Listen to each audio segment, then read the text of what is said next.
जैसा कि हम जानते हैं कि मनुष्य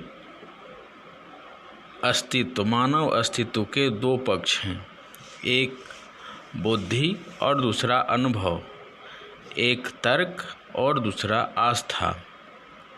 हम किसी भी वस्तु को तभी स्वीकार करते हैं जब वह हमारे अनुभव में आता है और जब हमारी तर्क में वो फिट बैठता है।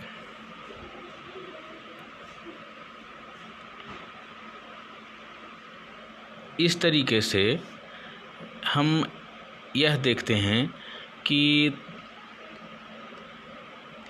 चाहे वो ईश्वर हो, चाहे वो आत्मा हो, चाहे वो सृष्टि के उत्पन्न होने के प्रश्न, सृष्टि की उत्पत्ति प्रक्रिया को समझने के प्रश्न, इन सभी पर विचार हम दोनों तरीके से करते हैं। अपने अनुभवात्मक तरीके से अर्थात श्रद्धा पक्ष, आस्था पक्ष और बुद्धि के पक्ष या जिसे तार्किक पक्ष कहा जाता है। धर्म दर्शन में भी जब ईश्वर के अस्तित्व पर बात आती है तो ईश्वर के अस्तित्व को लेकर भी, यद्यपि ईश्वर आस्था का विषय है, वह अतीन्द्रिय है, हम उसे देख नहीं सकते, छू नहीं सकते और अपने अनुभव के आधार पर उसे हम पहचान नहीं, सांसारिक अनुभव के आधार पर हम उसे समझ नहीं सकते। हम उसे समझने के लिए हमें अतीन्द्रिय अनुभव की आवश्यकता होती है। परंतु फिर भी ये बात भी अलग है कि हमारे अतीन्द्रिय अनुभव ऐसे हैं, कुछ लोग जिन्हें ईश्वर साक्षात्कार हुआ है, हमारे आसपास पड़ोस के ही वैसे लोग होते हैं जिन्हें ये अतीन्द्रिय अनुभव होता है और उन्हें ईश्वर संबंधी ज्ञान भी है, परंतु सहसा इस चीज़ पर विश्वास नहीं होता और सबको विश्वास नहीं होता। जो उस अनुभव से गुजरा हुआ होता है उसे ही ईश्वर के अस्तित्व का भान होता है। परंतु दार्शनिक या मानव बुद्धि ईश्वर को तर्क के सहारे भी उसके अस्तित्व को सिद्ध करने का प्रयास करते हैं। ये तर्क मनुष्य के कुछ अपने अनुभवों पर आधारित संसार को देखने के परिप्रेक्ष्य पर आधारित होता है। धर्म दर्शन में ये इस तरह के प्रयास प्राचीन काल से लेकर माध्यमिक काल और आधुनिक दार्शनिकों तक ने किया है। यह केवल पाश्चात्य दर्शन का ही विषय वस्तु नहीं रहा। भारत में यद्यपि भारतीय दार्शनिक अपरोक्षानुभूति को ही ईश्वर के अस्तित्व के प्रमाण के रूप में स्वीकार करते हैं, तथापि कुछ दार्शनिक जो तर्क पर ज़्यादा बल देते हैं वो तर्क के माध्यम से भी ईश्वर के अस्तित्व को सिद्ध करने का प्रयास करते हैं। तो ईश्वर को सिद्ध करने के लिए जो तर्क दी जाती है वह 3 प्रकार की होती है। ये है तात्विक युक्ति जिसे ऑन्टोलॉजिकल आर्गुमेंट, विश्व संबंधी युक्ति जिसे कॉस्मोलॉजिकल आर्गुमेंट, प्रयोजनात्मक युक्ति जिसे टेलियोलॉजिकल आर्गुमेंट और इन युक्तियों के अतिरिक्त नैतिक युक्ति जिसे मोरल आर्गुमेंट कहते हैं की चर्चा की जाती है। संक्षेप में इन्हें जान लेना आवश्यक है। नैतिक युक्ति की अपेक्षा परंपरागत युक्तियाँ महत्वपूर्ण होते हैं और वह सर्वप्रिय हैं और ईश्वर संबंधी युक्तियों के वाद विवाद का मुख्य विषय भी वही रही हैं, जिसके फलस्वरूप दर्शन साहित्य एक बौद्धिक और तरीके से समृद्ध भी हुआ। तात्विक युक्ति के अनुसार जब हम इस युक्ति को सर्वप्रथम पाश्चात्य दर्शन में मध्य युग में सर्वप्रथम एनसेलम ने इस युक्ति के आधार पर ईश्वर के अस्तित्व को प्रमाणित करने का प्रयास किया था। उनका यह मानना है कि ईश्वर की भावना सभी प्रत्ययों में सर्वोच्च है। वह जिसका अस्तित्व विचार और वास्तविकता दोनों में हो, उस सत्ता की अपेक्षा उच्चतर है। जिसका अस्तित्व सिर्फ विचार में हो, अतः ईश्वर सर्वोच्च होने के कारण विचार और वास्तविकता दोनों में है, इसलिए ईश्वर यथार्थ में परम सत्ता है। आधुनिक युग में रेने देकार्त ने तात्विक युक्ति को बताया। वस्तुतः देकार्त ने तात्विक युक्ति को दो भिन्न रूपों में अपनाया। पहला कि ईश्वर के विषय में ज्ञान मात्र से उसकी सत्ता सिद्ध होती है। देकार्त ने बताया कि जिस प्रकार त्रिभुज के ज्ञान में ही यह निहित भी है कि उसके तीनों कोण मिलाकर दो समकोण के बराबर होते हैं, उसी प्रकार ईश्वर की पूर्णता में यह भी निहित है कि उसका अपना अस्तित्व है। क्योंकि ईश्वर की पूर्णता में अगर अस्तित्व न हो तो वह पूर्ण नहीं कहा जाएगा, अपूर्ण होगा। अर्थात जिसमें उससे अलग इतर सत्ता जिसमें अस्तित्व है वह पूर्ण कहा जाएगा, परंतु ये द्वैत हो जाएगा। इसलिए ईश्वर की जब बात उसकी पूर्णता को करते हैं तो उसमें अस्तित्व समाहित है, और अस्तित्व समाहित होने की वजह से उसकी सत्ता प्रमाणित है।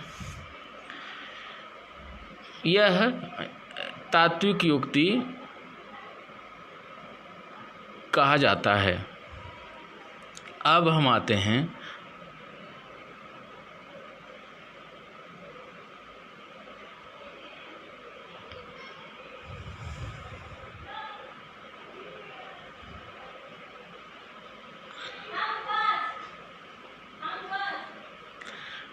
जो दूसरी युक्ति है वो विश्व संबंधी युक्ति कहा जाता है। विश्व संबंधी युक्ति इसे कॉस्मोलॉजिकल आर्गुमेंट कहते हैं। यह विश्व से संबंधित है। विश्व की व्याख्या करने के निमित्त यह युक्ति ईश्वर की सत्ता प्रमाणित करती है। इसके अनुसार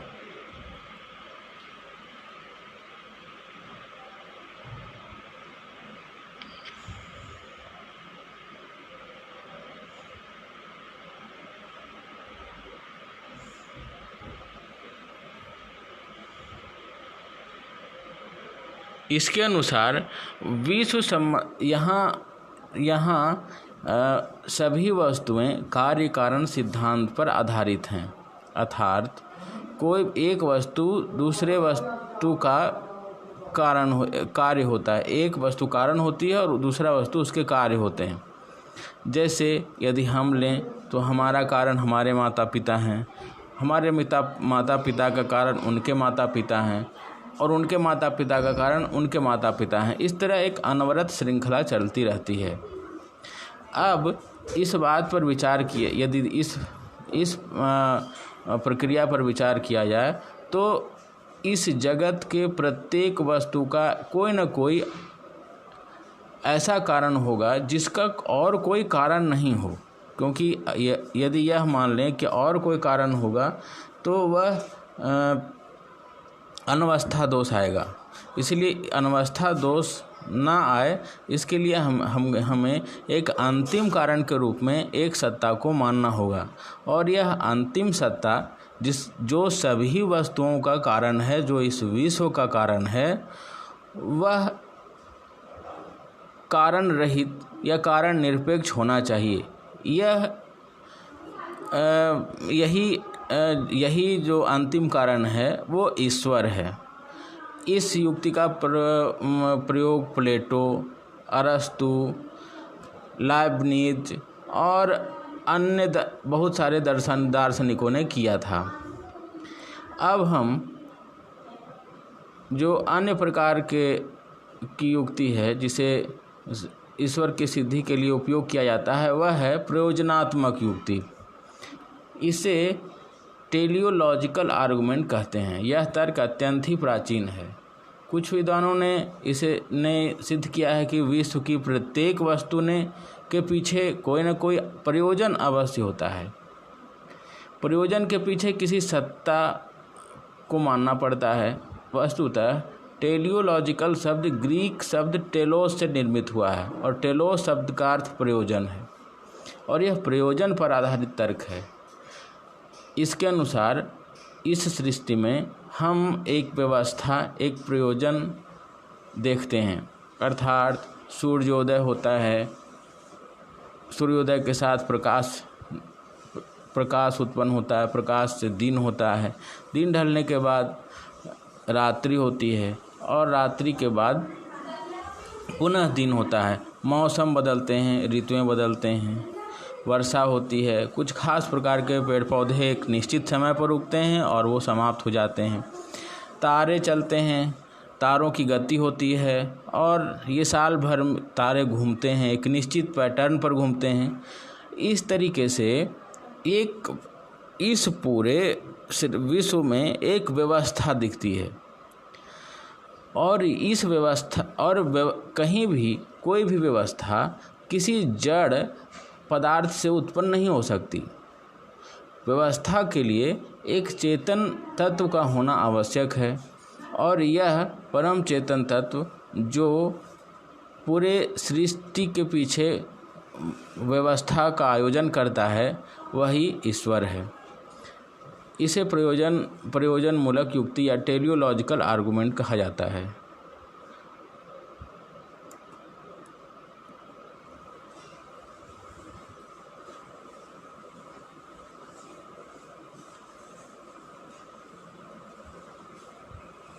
इसके पश्चात ईश्वर को सिद्ध करने के लिए जिस युक्ति का प्रयोग किया जाता है वह है मोरल आर्गुमेंट। मोरल का मतलब नैतिक युक्ति। परंपरागत युक्तियों के अतिरिक्त यह एक लोकप्रिय युक्ति है जिसे नैतिक युक्ति कहा जाता है। इस युक्ति का संबंध धर्म तथा नैतिकता से है। वस्तुतः इस युक्ति में नैतिक आवश्यकताओं की पूर्ति के लिए ईश्वर को नीतिपूर्ण माना गया है। इसके अनुसार संसार में हर एक व्यक्ति अपने कर्म करते हैं और कर्म के शुभ और अशुभ की स्थिति में उन्हें शुभ और अशुभ फल प्राप्त होते हैं। इस शुभ और अशुभ फल को प्रदान करने वाला कोई न कोई सत्ता होना चाहिए। हम यह भी देखते हैं कि ईश्वर के डर से ही लोग पाप कामों से विरत और पुण्य कामों में रत होते हैं। इस प्रकार नैतिक युक्ति से ईश्वर के अस्तित्व की सिद्धि होती है। इस युक्ति का प्रयोग प्लेटो, अरस्तु, इसके अतिरिक्त रैसडेल, मार्टिन और कांट आदि दार्शनिकों ने किया है। कांट ने इस युक्ति के तहत ईश्वर को सर्वोच्च शुभ बताया है और यह सर्वोच्च शुभ में धर्म और सुख नामक दो तत्व हैं। इसे कर्तव्य पूर्ति की भी बात कही गई है।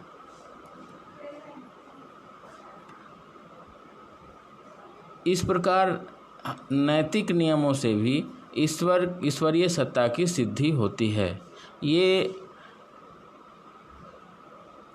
ईश्वर को सिद्ध करने के, ईश्वर के अस्तित्व संबंधी प्रमाण के लिए कुछ युक्तियाँ, ये प्रचलित युक्तियाँ थीं जिनका विवरण यहाँ दिया गया है।